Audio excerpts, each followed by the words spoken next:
Hello and welcome to the American Cinema Foundation Movie Podcast. I am your host Titus, and today I am doing a special edition. I am joined by Jason Eberl and George Dunn, professors of philosophy, who have authored a book, The Philosophy of Christopher Nolan, in the series The Philosophy of Pop Culture, over at Lexington Press, and who will be joining me in a discussion of several important themes in the films of Christopher Nolan, and also a few specific movies. Well, first of all, hello guys. Please introduce yourselves. Great. Thank you, Titus. It's a pleasure to be on the podcast with you and look forward to our discussion. I'm Jason Eberl. I'm the chair for medical ethics and professor of philosophy at Marian University, Indianapolis. Primarily teach ethics to medical students. I also teach undergraduate philosophy. Edited a few books in this philosophy and pop culture genre on Star Wars, Star Trek. Along with George, we did a book on the TV show Sons of Anarchy, and most recently Nolan.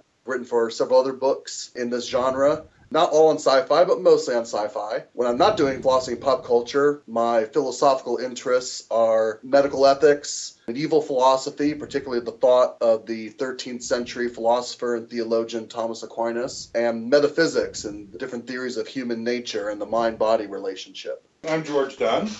Most recently, I've been teaching at the University of Indianapolis and at the Ningbo Institute of Technology in China. Like Jason, I've edited a number of books dealing with philosophy and pop culture. I think I have 6 so far. 2 collaborations with Jason, the Sons of Anarchy book and then philosophy of Christopher Nolan. When I'm not doing philosophy and pop culture, my main interests are in social and political philosophy, moral philosophy, and various figures in the history of philosophy. That sounds fairly impressive, and I'm really pleased to have heard about the series of books you are doing. I take popular culture very seriously and have a background in philosophy, but of course I've neither written books nor am a professor. You've mentioned in discussions before that outside of your books you've also taught courses together on philosophy and pop culture. Still about that? Yeah, George and I used to teach together at a university here in Indianapolis. It's called IUPUI. It's a combined campus of Indiana University and Purdue University in Indianapolis. And we developed a summer course that we taught 8 times, I think. Yeah, I think 8 times together called Philosophy Through Pop Culture. It was an upper level philosophy course where we had students reading primary texts in philosophy, everything from Plato through Nietzsche. And we did this course in the summer because you had 3 hours and 15-minute time slots to show a film or an episode of Star Trek, Sons of Anarchy, or The Simpsons, and then have some discussion in class and relate it back to the assigned reading. It was a really interesting class. First of all, it's fun to co-teach with George because we have different interests in the history of philosophy and philosophical areas, but our teaching styles mesh pretty well and similar love for various pop culture media. Although when it came to music, George had to do the Bob Dylan night, while I did the Metallica night.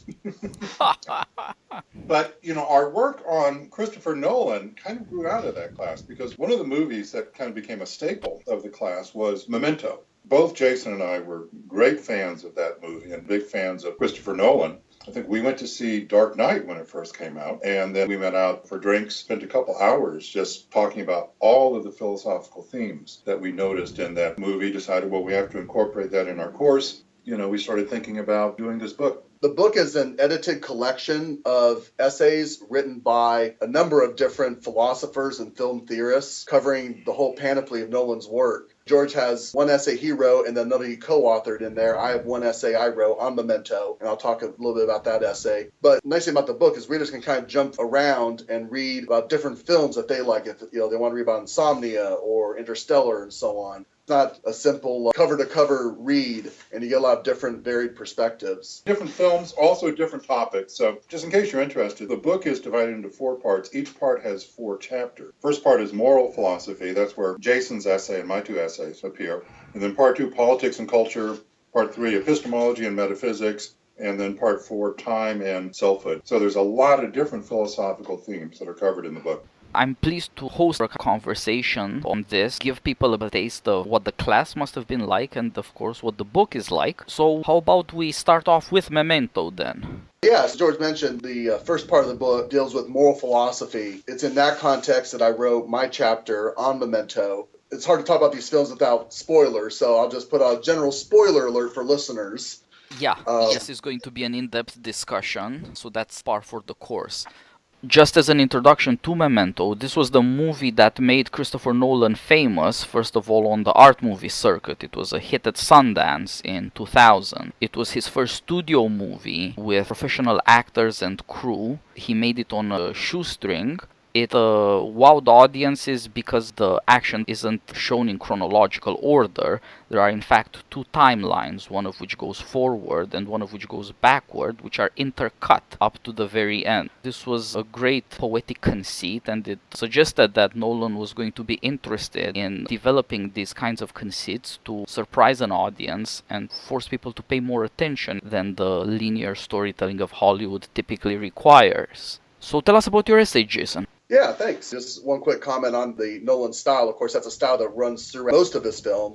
Even the most recent film, Dunkirk, plays with time. With some of that does have an impact on the topic of my essay, which is the sense of selfhood. So the main character, Leonard Shelby, suffers from anterograde amnesia. Basically, he can't form new memories. So he remembers his life all the way up until he and his wife were violently attacked. But then after that, he can't form new memories. In the attack, his wife was raped, and he thinks that she was murdered in that attack. The truth is she actually died later on. He thought that there were two assailants, one of whom he shot and killed, the other who got away. And he later starts piecing together various facts about this other attacker.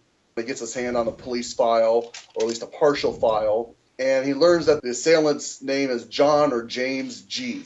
He tattoos important facts on his body to remember his moral mission, his raison d'etre, his reason for being is to find John G and kill him, because John G, as one his tattoo says, raped and murdered my wife. And so we have this initial problem of Leonard's self-identity. How can he form a sense of his own self when he can't form consistent memories across time? A lot of people think of John Locke. John Locke, writing in the 17th century, said that to be a person is to be a being who has a continuity of self-consciousness, a continuity of conscious experience connected through our memories.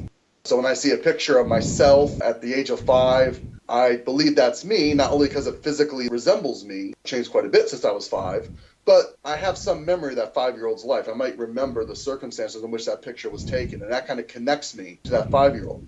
Leonard doesn't have that, right? So he needs something different to create the continuity of his selfhood, this moral mission he's put for himself, this revenge mission. So through a psychiatric condition, Nolan manages to give you an almost perfect version of a man who's literally stuck in the past. That's exactly right.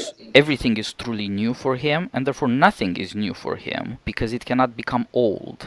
That's exactly right. There's a great scene in the film. He hires a prostitute, not for sexual purposes, but he wants to create a tableau using some of his wife's belongings he still has. And he wants to recreate basically the last night that he remembers his wife, which is the night before she died. The scene concludes, he kicks the prostitute out, he gathers his wife's things and burns them up. There's a constant soliloquy, and he's saying, I probably burned tons of your stuff over the years. And then he says, I can't remember to forget you. That line's always struck me, in line with what you just said. He's stuck in the past. He can't move forward. Even if he didn't have the memory condition, people who are revenge-driven are often stuck in the past. Yep, exactly. Well, that's the deep problem Nolan is getting at through this somehow more believable nowadays psychiatric condition. Mm-hmm. There's a kind of authority of science that he uses in this case. But of course, this is also tied up in another way with poetry, not just because this guy manufactures scenes, right, like a painter or a filmmaker would with the photograph,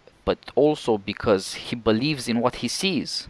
The part of him that's suspicious and the part of him that's utterly gullible are in a shocking way separated, and he believes everything he sees. Yeah, that's what allows him then to create this moral dilemma where he sets himself up to kill the wrong John G on purpose. The huge plot twist in the film is that there's this other character, Teddy. You're kind of unsure of Teddy's motives. Teddy seems to be helping him, but both Leonard and the audience are rightfully suspicious of Teddy. And at the end, Leonard realizes what Teddy's real name is John Edward Gamble. He says to himself, why don't I just make you my John G? Writes down Teddy's license plate and then has tattooed on him the fact that John G, that's his license plate number. That eventually leads him back around to Teddy, and he kills him. And so one of the things I'm interested in my essay is this moral responsibility. On the one hand, when Leonard shoots Teddy, he has every reason to believe that Teddy is John G. And so that would seem to make Leonard innocent. Leonard believes he's killing the right guy, assuming that the revenge killing is justified. On the other hand, Leonard arguably set himself up to do that. If we go in John Locke, it's actually not the same self because there's no continuity of conscious memory. Yep. And so that's where I turn to Aristotle. For Aristotle, what's more important to my existence as a person is the moral continuity of my character. And so I ultimately hold Leonard responsible because he's the type of person who would set himself up to kill the wrong John G. Yep. And Right, that so doesn't this is change. Aristotle's Ethics, Book 3. What actions are voluntary, what actions are involuntary, what actions are non-voluntary. Aristotle there digs through how do people set themselves up that they end up where they no longer have any good choices. Mm-hmm. And that's to some extent even in Aristotle a commentary on tragedy, which is also what Christopher Nolan is doing here, right? Again, he's using the authority of science to set you up as an audience to take tragedy seriously. Again, what does it mean to be guilty and not guilty at the same time? Yeah, very much so. Leonard is a tragic hero in as much as we can have one anymore. Right, and that leads to all these anti-heroes that we encounter throughout his films. So Yep. that sums up the thesis of my essay. One last note about this guy, he is trying to turn his mind into his body. He is tattooing speeches on his body in the sense that seeing is believing. His mind is in a certain sense opaque to him, so he tries to make it transparent. But it turns out that that's not an innocent endeavor, that he's not just a truth seeker. That actually is another interesting thing that's going on in the movie, that within the philosophy of mind, there's been some work done in the last decade or so on the idea of extended mind. Our mind is not simply located inside our head, but various artifacts or things in our environment. Insofar as they are instruments of cognition, insofar as we use them to think or use them to solve cognitive problems, they can be considered an extension of our mind. I think that thesis is very well illustrated with the character of Leonard Shelby, because he cannot store memories internally. And so he has to store them, bits of paper or tattoos, and the medium on which he stores the memory is related to how important the memory is. Some things are more ephemeral, and so he might write himself a note. Some things are more important in terms of his mission, and so they'll become tattoos. His mind is something that he wears on his body and also is inscribed in these various artifacts that he produces and carries around with him. I just want to pick up on that word that George just said, artifacts. Because part of what he tattoos on him are putative facts about John G.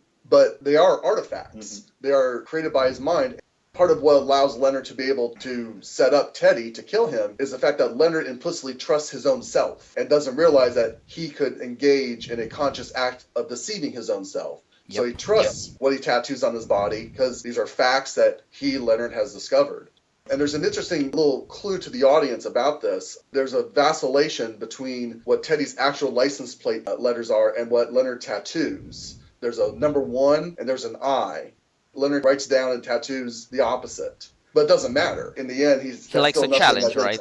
Yeah. Even his recording of facts, he's going to mess things up a little bit. Yeah. There's an interesting conversation that takes place between Leonard and Teddy about the nature of memory and about the unreliability of memory. With Leonard insisting that his tattoos and his artifacts, because they are something solid, have a higher degree of reliability than the memories that we store in our heads, which are also constructs. They're as much artifacts as Leonard's tattoos or the notes that he writes to himself, but we tend to take them as absolutely reliable.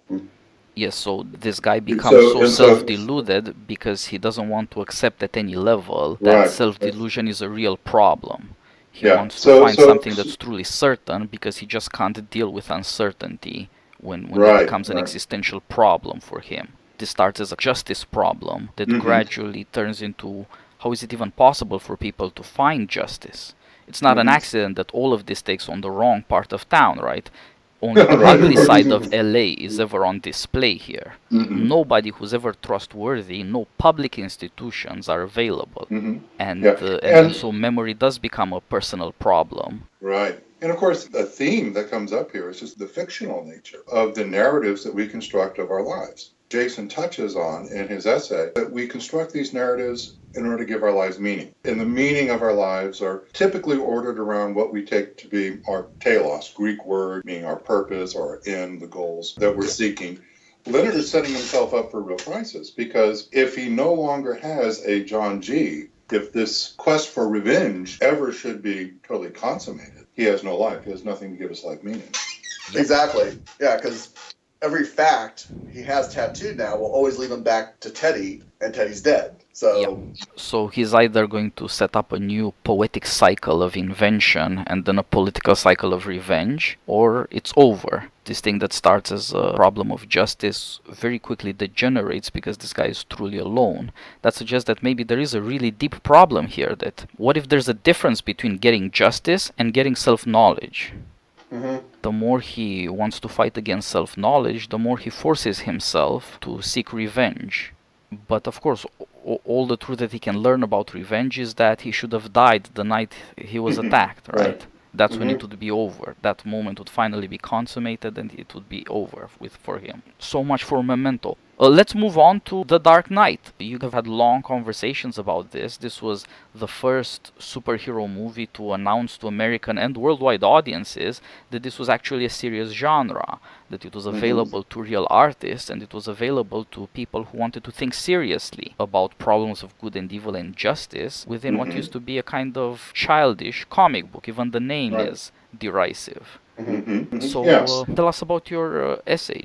Well, the essay that I have in the book only touches on The Dark Knight briefly. But the main theme of my first essay in the book is Rene Girard's mimetic theory and how that can shed some light on Christopher Nolan's films. So let me say a little bit about who Rene Girard is, and then I'll say something about how we can apply this to The Dark Knight.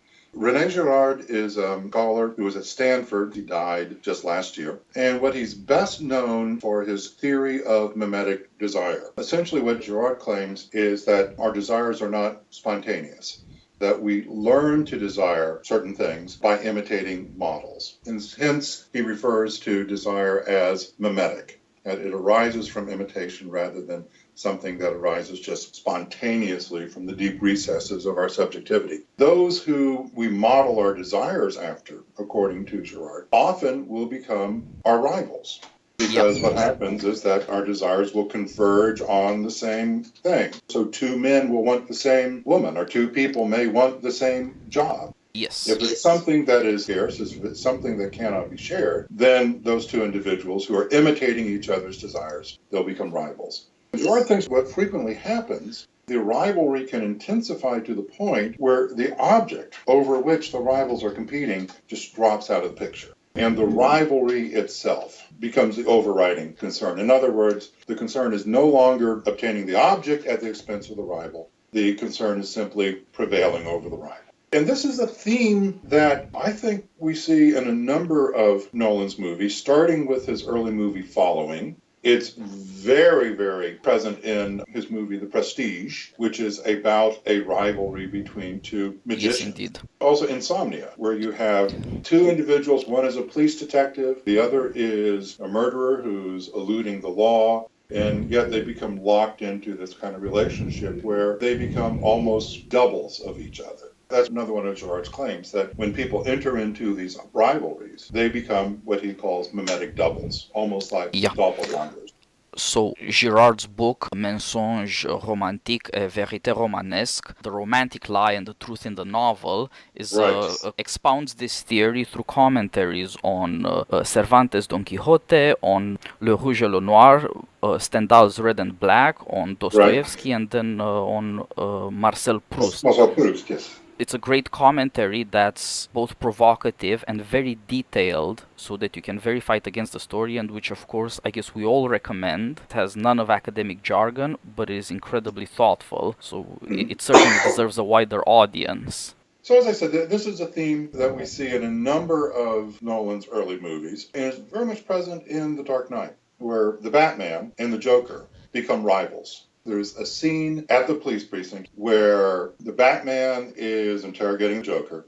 The Batman says, well, why do you want to kill me? Joker says, kill you? I need you. You complete me. Joker understands that he is locked into this dependent relationship with Batman. And it's a kind of reciprocal relationship. And I think Girard would characterize it as based on mimesis, where each becomes kind of a distorted mirror of the other.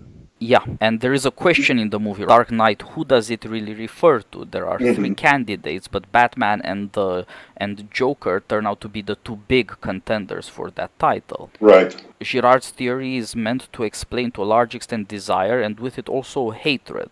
It's supposed to explain how striving moves from an erotic longing for something to strife, to rivalry. That's right, exactly. And how competition can get out of hand. It's the opposite of a dialectical spiral, or it's a dialectical spiral that is headed for tragedy. Exactly. So the phrase that Girard uses in one of his later writings is escalation to extremes. Yep, a big part of Girard's theory is actually very Christian. It's talking about people who are looking for love in all the wrong places. Right? They're looking for a satisfaction that they cannot get from the object they inadvertently this would be the Augustinian element of Girard. So Augustine claims that human beings are motivated by a desire for a completeness that we can only receive in relationship to God. So when Joker says to Batman, "You complete me," essentially he's setting Batman up as a kind of idol. Even though he's in a rivalry with Batman, ostensibly he hates Batman. Ostensibly they're enemies. The truth is revealed that Batman is actually his God. Of course, Girard would say that that's a false idol, because the only true enduring satisfaction we can receive is in relationship to the transcendent God. Rather than seek love in the right place, rather than go after true satisfaction, we end up idolizing other people. We idolize the other. We want to participate in the being of the other because we feel like we have a deficit of being on our own. And we look to what the other possesses or what the other desires. And we imitate that in hopes that that can be a way in which we can partake of what we take to be the superior being of the other. Exactly. And we see that early in the film, where you have the ordinary Gotham citizens who are dressing up like Batman in hockey pads and trying to take down criminals. And Batman, of course, chastises them for that, and one of them ends up suffering as a result, not from Batman, but Joker. To bring another thinker, I mean, that reminds me then of Immanuel Kant and the notion of heteronymous versus autonomous willing. Do I externalize the authoritative source of the moral law for me? Or do I internalize it and give the moral law to myself? Again, it's not a subjectivism where I'm creating morality for myself, but that I acknowledge the objective moral order of the universe and self-legislate myself to do that. Right, for Kant, autonomy or giving the law for oneself is the work of rationality. Right. Getting the law from without, accepting it at some level in being an act of obedience, it is irrational. Right. And of course, Joker is the sort of dark twist on that, where he wants to introduce a little anarchy. So he's also a law unto himself, but it's a lawlessness unto himself, let's say. Yes, but Joker says that he is bringing a kind of philosophical revelation. He says that he has learned something that other people now need to learn. To some extent, he wants to be a teacher of Batman. Joker's typical phrase is, "I'm not a monster, I'm just ahead of the curve." Exactly. Kind of like Nietzsche's prophet who comes and declares that God is dead and then realizes, oh, wait, it's too soon for you all to hear this. Yep.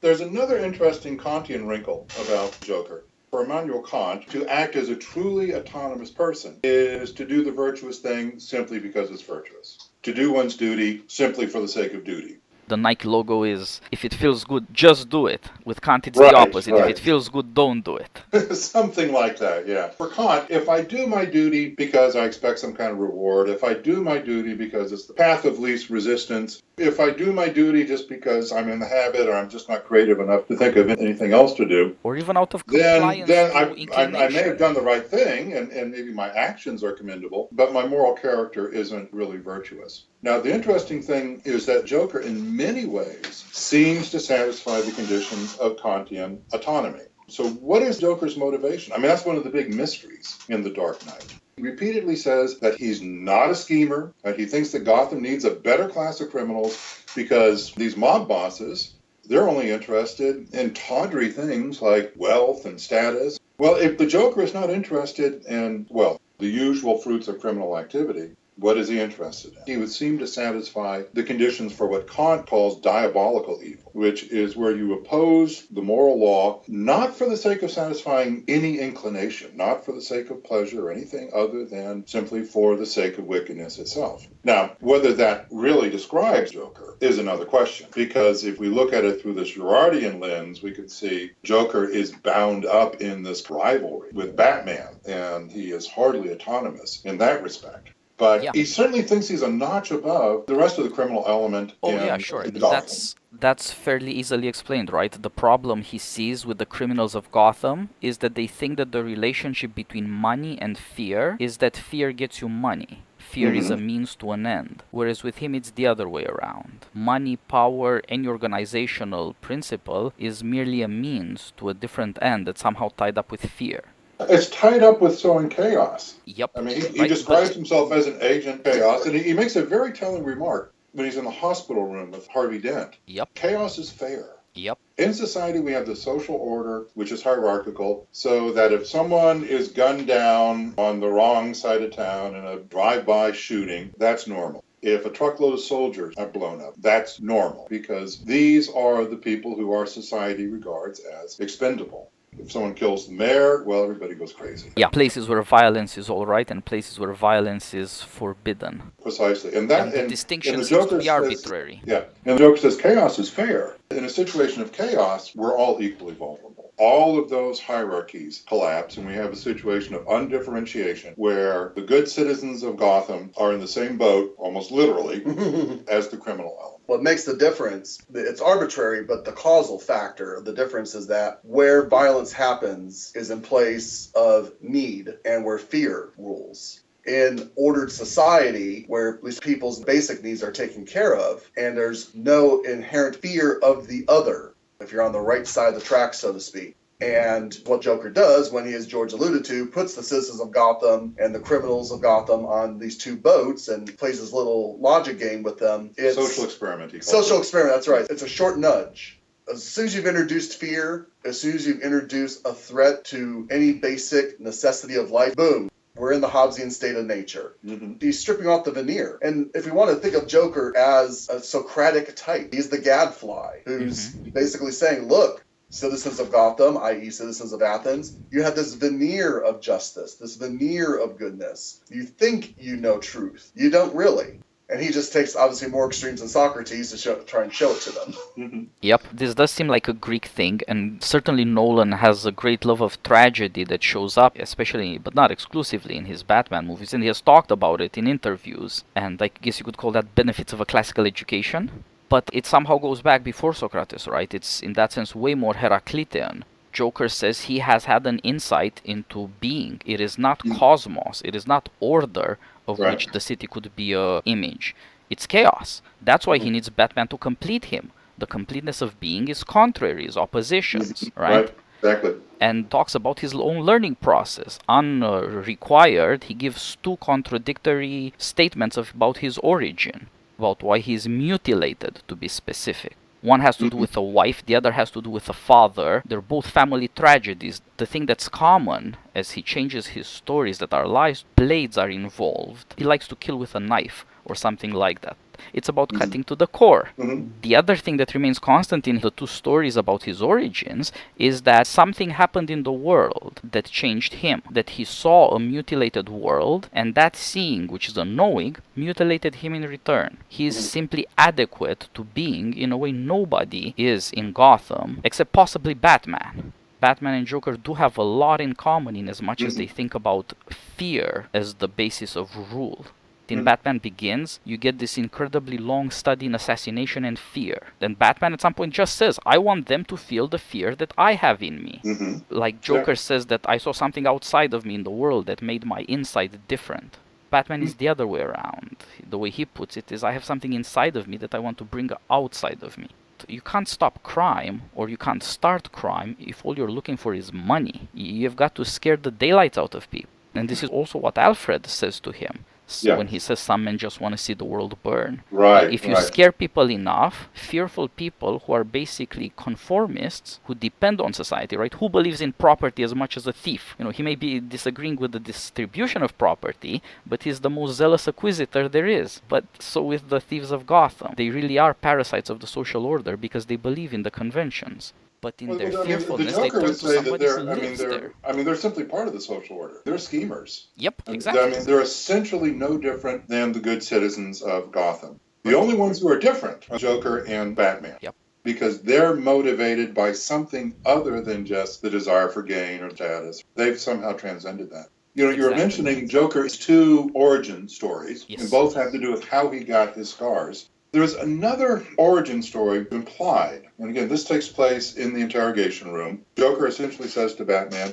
"You've changed everything. There's no going back. What would I do without you? Go back to ripping off mob dealers." We get right there an indication of what Joker had been doing. He had just been a petty criminal, presumably just out of acquisitive desire like any other criminal. Then Batman comes along, and Joker is discerning enough to see that this is something new. Again, this goes back to Girard. Where does Joker come from? He is the mimetic double of Batman. Joker sees someone who is out there operating in a self-sacrificial mode on behalf of the good. Joker becomes the mimetic double of Batman on behalf of evil. Yeah, that makes a lot of sense. Yeah. Right? So what Batman introduces into Gotham is this question, why do you obey the laws? Mm-hmm. To the extent that you could give a reasonable answer to that, it implies that it's a choice. Mm-hmm. What Batman wants to do to deal with the problem of crime and corruption is make it so that people who think about disobeying the law go insane with fear. Right. That's how this becomes an education for Joker. In witnessing the terror by which justice is installed, what he learns about is terror.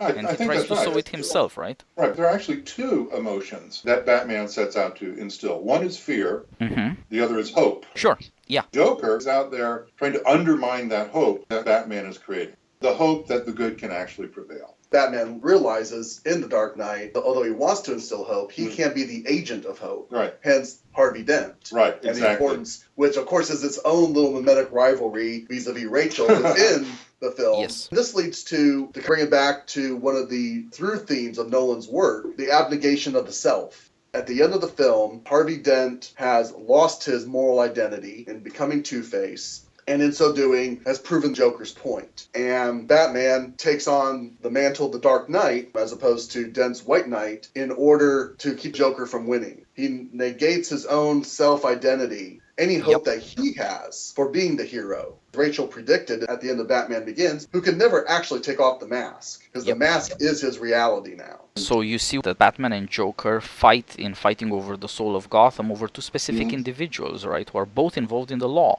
Harvey Dent and Rachel Dawes. With both of them, there's threatening and saving. Right. But the way Joker breaks Harvey Dent, the scene that leads up to saying chaos is fair, then you see what that means to Harvey Dent. Leave it to chance up until he doesn't get what he wants. And then he doesn't leave it to chance anymore. Harvey Dent is a counterfeiter of his own randomness. Every time he flips a coin, he knows what he wants. And if he doesn't get it, he maneuvers around it. That shows you what corrupted him. Joker says, I'm not a schemer. I don't make plans. But that's a lie. The beginning of the movie shows you just how good he is at scheming and what an accurate knowledge he has of criminal psychology.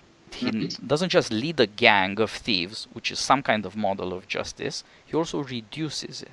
He manages to get it to self-destruct. So he is a schemer. He lies to Dent, but there's a reason Dent believes that. He already has learned to want something fairly close to what Batman and Joker want. They also want to beat people up, to destroy people, to get a kind of revenge. It just seems that Harvey was way too conventional to live with it in the way that Joker and Batman can live with themselves. He believed too much in being able to secure the law without putting himself or his loves at risk. He really did believe he could be a White Knight. Well, the scene towards the beginning where a gun is pulled on him in court and he disarms the guy. He's just so cavalier about it. Yeah, he feels he's above not only moral reproach, he's above being hurt. Batman, whereas he learns the tragic lesson. You learn by suffering. The difference between Batman and Harvey is that Batman doesn't presuppose he understands the future of his own experiences. He tries his best, but then you live with the consequences. Whereas Harvey is already living in his mind in a world where he has conquered crime. I think that's fair. As though he's the guarantee of his own happy ending. He's the sufficient condition of his success because of the purity of his intentions. And his powers as well, right? He's very proud of himself. I think for Batman, what's important is not so much who Harvey Dent really is, but what Harvey Dent represents, what he symbolizes. So we're talking before about hope. Right? Harvey symbolizes hope. He symbolizes the possibility of just unselfish goodness, our good overcoming evil. And for Batman, that hope is very, very important because he recognizes that ultimately fear cannot be the only pillar of the social order. I mean, people have to believe in the goodness of the social order. And so people like Harvey Dent are very important. Joker recognizes that also. And so that's why for the Joker, It's so important to destroy Harvey morally. That's what this contest over the soul of Gotham is about. Yeah. Hope and fear are supposed to put a psychological underpinning to the distinction between legitimate and illegitimate, lawful and criminal. You can make everybody good, hopeful, and law-abiding. The question is whether you can separate the lawful and the criminal in a fairly sensible, realistic way. Now, what Joker achieves in destroying both Rachel and Harvey, he has destroyed both the private and the public life of Batman. The weird thing is, he destroys the private life of Batman by accident. There is something at the core of Batman that he doesn't understand. Believes as well too much in the public stuff. He knows, for a secret character, he really believes, you get to Harvey, you've got Batman. He never wonders what else is there. You don't think he understands? Well, obviously there is Batman a has feelings for Rachel? I think that's fairly obvious in the scene where he attacks this party where Rachel is. Among other clues, Bruce Wayne is there and he slips away and then returns to Batman, because from the point of view of Joker, Bruce Wayne is not real. And that's taking things too far. Bruce Wayne is not the whole truth about Batman, but he is part of the truth about Batman. Well, Bruce Wayne is the mask. That's the interesting irony about Batman. The real Batman is the guy who wears the cowl. Bruce Wayne, the billionaire playboy, is the mask that Batman wears. Sure, but Bruce Wayne is not just the public look of Bruce Wayne, the billionaire playboy. Bruce Wayne is also the lifelong friend of Rachel Dawes. Sure, right. So but it's Joker witnesses Batman going to rescue Rachel. Only after he endangers her. Only after he throws her off the roof. Right? He had done that to ruin Harvey. He had no idea that ties up with Batman. Right. But then he realizes, because then he later tells Batman, the way you went after her, Exactly. He has learned something as well. He was surprised to learn that Batman has a private life. But of course he does. Batman's different than Joker in that you get no sense of any human connectivity with the Joker. Joker is literally just an agent of chaos. His stories are about the self-destruction of love in the family. There's no possibility for human connectedness beyond that, because that won't stand the test of chaos. So this has been very interesting, and I hope our audience can also get a lot of stuff to run with in the Batman trilogy. How about we move on to Interstellar? Sure. Okay. Well, I have 2 chapters in the book. The second one is a co-authored chapter on Interstellar. One of the themes that really interested me in that movie was the importance of family, as you were just mentioning in connection with the Joker. Joker's origin narratives are all about the destruction of the family. And if we think of the family as that setting in which our capacity for connecting with other people is first nurtured, these narratives about the destruction of the family are about the destruction of human connection. Yes. Now, in Interstellar, there is an interesting conflict. Interstellar is a future of mankind where the Earth has been biologically desiccated. There's nothing left to eat almost. And mankind learns fairly quickly that it's either escape to another planet or die. Right. So there is this blight which is afflicting the Earth. There are 2 plans for rescuing mankind. Plan A involves colonizing other planets with the existing population of Earth. But that depends upon solving the problem of how to utilize gravity to launch a spaceship that would be able to carry the present population of Earth into space. If that problem can't be solved, then there's plan B, to colonize other planets with this cargo of embryos and allow the existing population to simply die. The central character in Interstellar is a guy named Cooper, the pilot of the spaceship Endurance, scouting out other possible locations for a human colony. Cooper believes that plan A is a real possibility. And it's only because he believes this that he's willing to go on this mission. It turns out that he's been deceived. The prospect of solving the problem of gravity is just beyond the reach of scientists on Earth. The information that they would need to do that is locked inside of a black hole. An interesting question is raised in the movie. What does it mean to save mankind? Is it sufficient simply to save the species, even if it means that every existing individual dies and the future human species has no filial connection with these individuals on Earth who are perishing? For Cooper, that's not a viable option. For him to save the human race means saving those actually existing human beings with whom he has bonds of affection. Yes. Yeah, that's a theme that I explore in this chapter. What is it that confers value on the human species? Does human species have kind of intrinsic value simply by virtue of being a certain kind of creature? Do we have value for each other because we are related? I'll throw out a few notes here. One of them is on science. What does science teach you, including by learning the limits of your attempt to get more scientific truths out of your inquiries? Does it teach you that individuality matters to human beings, or that it only matters to you yourself? Most of the scientists in this story are horrifyingly reprehensible. One of them is willing to wipe out possibly humanity for his own sake. Right. One of them is willing to lie to everybody he knows because he thinks it's a kind of lie they need. Not so that they can live with it, but so that they can die peacefully up until the horrifying surprise. There's another one, the only one that saved, the woman played by Anne Hathaway, who is deeply admiring of this scientist called Man, turns out to be horrifyingly egotistic, and is the daughter of the other scientist who's lying to everybody he knows about the future of mankind. He's already condemned them, but he's lying. And this woman is sort of like her father, and like the other guy. She already abandoned her father. Obviously, filial connections don't matter that much to her. But more than that, there's a man she loved. She also abandoned him.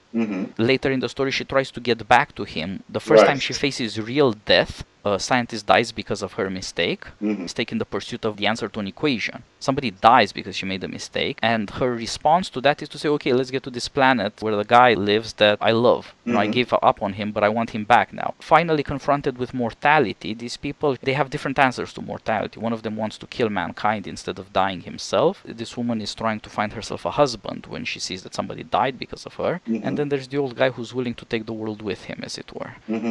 Back on Earth, you have this tragic situation. You're never told what the scientific cause of the blight is, but you are told, just like in the Greek tragedies, that fertility is no longer a possibility for human beings, or that in as much as human beings themselves are still fertile, almost nothing else in the world is. This is, you know, say the beginning of the Oedipus tragedy. It's a fertility plague, and of course that's not unique. That brings up this question of reproduction, of the reproduction of the species and of individuality. The hero of the movie, Coop, is an astronaut, though not a scientist, sort of scientific and as individualistic as the scientists. But when catastrophe strikes and he can no longer be an astronaut, and man's dream of spaceflight crashes, he accepts the boundaries of living on a farm, doing something of no intellectual importance. It's not like he's lost his mind or his curiosity about scientific and technical questions, or his hopes, it turns out that there's a hope somewhere out there in the stars. But he wants to raise his family, and he's willing to pay the price personally. You can see how the world not giving you what you think you deserve, which again is this question of what is your individual worth, can lead to horror not just because of scientists. Cooper's son ends up almost a monster, willing to kill his family because part of his family died. A man who has to bury his children could reasonably say that nature betrayed him. Children are supposed to bury the parents, not the other way around. Unlike him, his father actually bears the destruction of his own dreams and hopes quite nobly. Well, Cooper says towards the very beginning of the film, what you come to understand when you become a parent, you're the ghost of your children's future. And it's echoed towards the end of the film when he's back and encounters his daughter, who's now elderly and dying. They have their moment, but then she says, no parent should see their child die. And tells them to go off to go find Brand, Anne Hathaway's character, who's still on the other side of the galaxy. Again, this recurrent theme of voluntary renunciation of the self. Again, there's various ways in which it happens, some in very destructive ways, taking us back to Memento. But even Nolan's very first short film, Doodlebug, is about a man who's literally squashing himself like a bug. And so there's very destructive ways in which we negate the self, negate our hopes and dreams. Drug addicts, alcoholics do that unwittingly. They don't want to, but they do. So this is about what is man's relationship to the world. It could be a kind of erotic relationship. You could look for something you think is good, or if that doesn't work out, you could turn to self-loathing, which is a kind of anger. But anger is usually anger at somebody else. Self-loathing is anger at yourself, thinking that if the universe didn't give you what you thought you deserved, what you really deserve is to be annihilated. One of the things that we've been talking about in connection with some of these other films, the very unhealthy interpersonal dynamics, right? What Girard would call mimetic rivalries that escalate to extreme, which are very destructive of the self. But what's interesting in Interstellar, the theme is not so much rivalry, but love between individuals. I like to think of love in the way that Aristotle described in the Nicomachean Ethics, where the one who you love, the child or the friend, is another self. It's an extension of your self-love.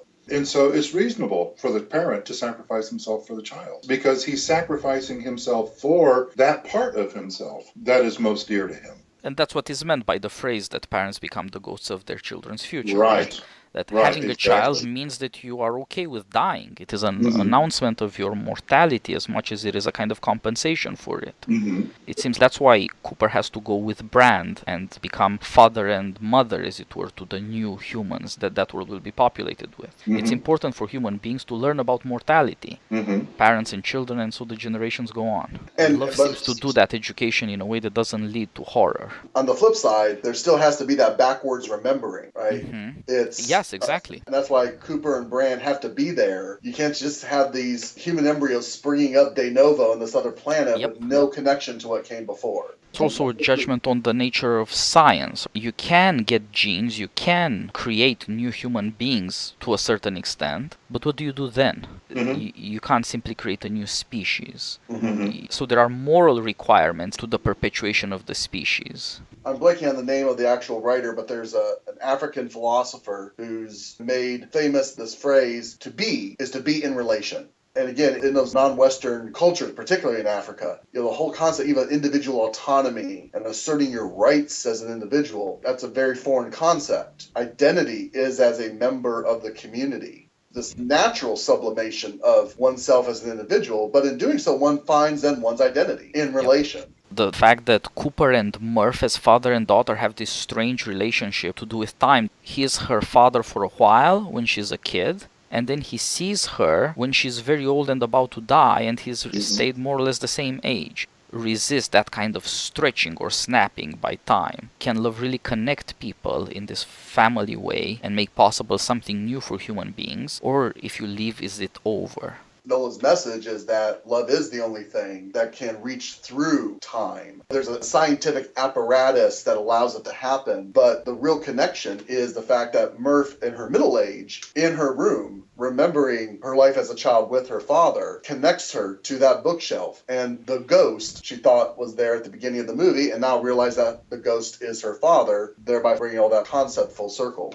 So this is a fairly Thomistic view of things. The mood of knowledge is love. That's simply necessary for human beings to be the rational beings that they are meant to be. It seems the biggest expression of Nolan's turn to a poetic rhetoric that's about giving people hope, at the same time as he investigates the underpinning of hope. His early movies were especially investigations about why people want justice, why people think that revenge is the way to affirm your own self when the world slights you. Now he's moved to different kinds of questions where you're supposed to find the future, not to be stuck in the past. And so human beings have to take their humanity with them into the stars if they're gonna go. And I just want to note, to give credit where credit's due, in our book and in our discussion, we're focusing on Christopher Nolan, the director, and of course, with some of these films, the only, or at least one of the main writers. But one of his major writing partners is his brother, Jonathan Nolan. We could probably easily call the book The Philosophy of the Nolan Brothers. Yes.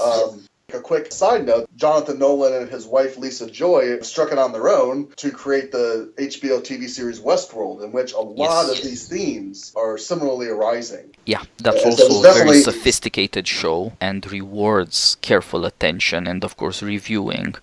Memento was the first time they worked together. That's correct. 4 or 5 other ones. The Batman trilogy, also collaboration of the two brothers. Yeah, It's, with David S. Goyer as well. And exactly, he was involved as well in the first one. And then I think Goyer was involved in the Superman movies, which Christopher Nolan helped produce. So you can see how this artistic intention also creates a kind of partnership, a kind of shared vision, an ability to rethink what superhero movies are supposed to be. The Superman movies were also to a very large extent about whether love is possible and whether what human beings think they want, the love of a being greater than themselves, is really attainable, and in what way. Well, that's maybe a discussion for another time. yeah, I just want to get, we're talking about Nolan's vision, and it really is Jonathan's as well as Christopher's. Yes. So just to keep the conversation pointed on the themes I've been developing, when I watched Dunkirk, George and I went and saw it together the first time, and then we spent some time over drinks talking about it, and then went back again and saw it with now this theme in mind that had kind of emerged from our conversation. We've been talking a lot about self-sacrifice, the abnegation of the self. What you see, at least what I see in Dunkirk, various ways of dealing with self-identity. Just to give a few examples. So first of all, the whole premise of the film is national identity, the identity of a people overriding individual identity. Soldiers, obviously, in the case of volunteers, sublimating their safety, potentially their lives, for the good, in this case, of Britain. The civilians who took their ships and went over doing the same thing. It's also self-protective in the sense that they're fearing a German invasion of the British Isles, so they need their army. On the other hand, you definitely get the sense, especially with Mark Rylance's character, the elder gentleman who takes his private boat over with his son, it's about Britain. His son had served and was in the RAF, was killed in the early weeks of the war. And when he sees the plane go down and the RAF pilot is trapped in, he's like, maybe he's still alive. Maybe we can go over and help him. I think to him, he's not just helping an individual. He's helping a British soldier. And national of course, it's identity. the same situation in which his own son died. You can see why he cares about it so much. Whereas his son isn't at all interested in getting out of their way and supercharging the engine just to try to make it. The father has to convince him because the son somehow doesn't get it. This is also about your brother because he doesn't take it so personally. He's not as interested. And of course, the Mark Rylance character, by the way, based on a true story, he also says to Cillian Murphy's character, the shell-shocked soldier who just wants to run away to England, he says, there's no running away from this. If we lose our troops there, they will invade us. The only other guy who makes the same point is the military commander, the Navy officer played by Kenneth Branagh on the beaches of Dunkirk. The civilian and the military are supposed to be connected in this. Sacrificing and helping oneself are supposed to be connected at some level, both in small groups and ultimately, as you said, for the nation. You mentioned Cillian Murphy's character, the shell-shocked soldier. There's one point where he takes desperate actions that result in the death of George. He's not a member of the family, but he's a friend. He's a friend, right. And someone who initially wasn't supposed to go, and then he jumps on the boat and says, I can be useful. My own self-interest doesn't matter. I can be of use. Therefore, I'm going to go. And as a result, makes the ultimate sacrifice. But with Cillian Murphy's character, Mark Rylance's character is very forgiving because he realized this is not himself. He would not be acting this way. And he tells the son he may never regain his self. And there's an interesting moment at the very end of the film when they're finally unloading on the docks. Mark Rylance turns and he sees Cillian Murphy's character morph into the crowd and go away. The shot is almost exactly like the shot at the end of Nolan's early film Following, where you had the character of Cobb, who's, again, this Socratic gadfly character, actually shades of Joker. Yes. One of the things in Following is you're never really sure whether Cobb was real or not, or just an invention in the mind of the young man. But the point is Cobb just merges into the mist. He's not fully a real person, whether he's physically real or not. He's just this mirror for the protagonist, the young man in that film. Similarly, Cillian Murphy's character, he's lost his personhood. He's not real anymore. That scene also includes another startlingly Nolan-esque touch. Mark Rylance's character's son, who had been very angry at the Cillian Murphy character because he caused the death of the boy, learns to not put that on his shoulders. The Cillian Murphy character asks him before he leaves, is George all right? And he says, yeah, he'll be all right. This is a truth with which there is nothing useful to do now. It would completely crush that person to be told that in his moment of mad fear he cost a life. What kind of group of people could live with thinking that you owe your life to taking the life of somebody else? Survival equals cannibalism almost. That's Yeah, it's interesting that in a lot of Nolan's other films, he deals with the destructive consequences of lies. And here we have a lie that arguably at least is salutary. Lie. As you said, there's no good purpose that could be served by telling the truth. Yep. So what did you think about the soldiers on the beach and the story of those kids? So there I do think we have the opposite dynamic going on. Now at this point, they are just trying to survive by every means possible. And so it's much more individualistic. I need to survive. And that desperation. Although even there, then they form little bonds of friendship. A French soldier who, again, is lying in order to save himself, And it's unclear whether he killed the British soldier to assume his identity or he was already dead and he just took his clothes and then buried him. Was he burying him out of respect or was he burying him to cover up what he did? Yeah, We have no that's idea. ambiguous. Just like the English soldier and the French soldier, they're running with this wounded man on a stretcher and they manage to get him on the ship. That seems pretty heroic. Up until it turns out that they also want to use that to save themselves by stowing away. Another example of moral ambiguity. Mm-hmm. And then the French soldier turns out to save a lot of these people who are trapped in the hull of the ship as it sinks. Mm-hmm. He takes great personal risks to do that. It's quite heroic. But he wouldn't have been there had he not done immoral things to get on that ship. Both of them try so hard, breaking orders and every rule of decency by a mutual obligation with every other soldier on that beach. And what is their reward? They're almost killed in a sinking ship. So taking your fate in your own hands and putting your own self above others turns out to be not such a successful endeavor.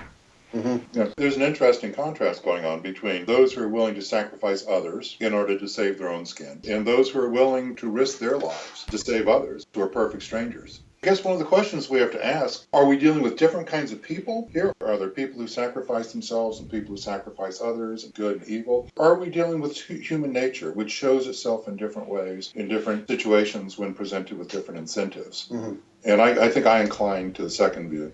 I would agree with that. The other thread of the story I'm talking about yet is the dog fights in the air. You've mentioned the living with yourself when you've caused the death of someone. Even if it's an enemy in war, it still affects you. Tom Hardy's pilot character, he causes the most on-screen deaths. Yes. One-on-one. There's lots of people getting blown up by bombs and everything, but he personally shoots down several planes. He's taking a lot of death on his shoulders. Of course, it's his job, and he's fighting, again, this faceless and nameless enemy. You never see them, except for very shadowy, blurry at the end where Tom Hardy's being taken captive. They never refer to them as the Nazis or the Germans. It's always the enemy. And that's already something that helps make fighting a war easier, is where you dehumanize, depersonalize the other. Well, I thought that part works the other way around. We live in a situation where whenever you don't like somebody, you call him Hitler or Nazi, and that's the end of that. Right. Whereas that's utterly avoided in this case. The word German is used when the soldiers are in the boat and they notice that one of them, the Frenchman, isn't talking, and they say, what if it's a German?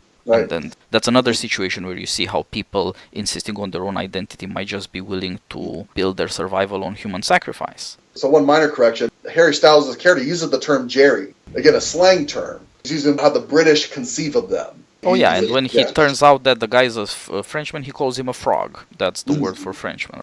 Yeah. But interesting part in that scene that I didn't catch the first time I saw, but the second time, again, talking about these bonds that form within these dire circumstances. When they're saying that, okay, someone needs to get off, we need to get rid of the weight, and at first they're about to, shoot and get rid of the Frenchman or force him off the boat. The other character, Tommy, says, how do you know even one person's going to make a difference? And one of the Scottish soldiers says, well, you better hope so, mate, or you're next. And then Harry Styles looks at him and says, that's the way it works, mate. We're the outside. They're a unit. They're all Scottish. This is a Scottish unit. We just tagged along with them. All three of us are potentially expendable because we're not part of the group. Yes. And you see that the danger of the situation might make people so desperate that they would do horrifying things to each other. But again, the Frenchman, when he was in a situation where all these Englishmen were trapped in the ship and he knew it, he didn't jump the ship. He went and helped them. He risked his own life for the sake of their lives as the ship was sinking. So you see that in similar or identical circumstances, they don't all react the same.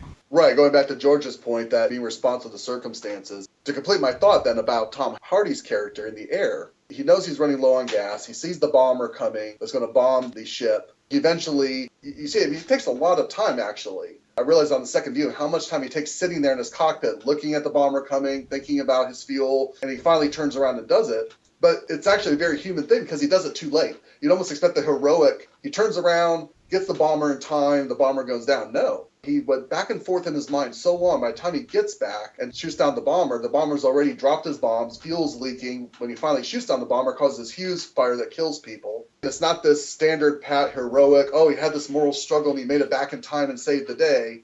That's true. You see throughout the movie that neither skills nor good intentions nor the combinations are necessarily enough. Right, exactly. And the guy is continuously throughout the movie calculating how much fuel he has left and writing it down in chalk on his ship on the dashboard, but eventually he decides to go this other way.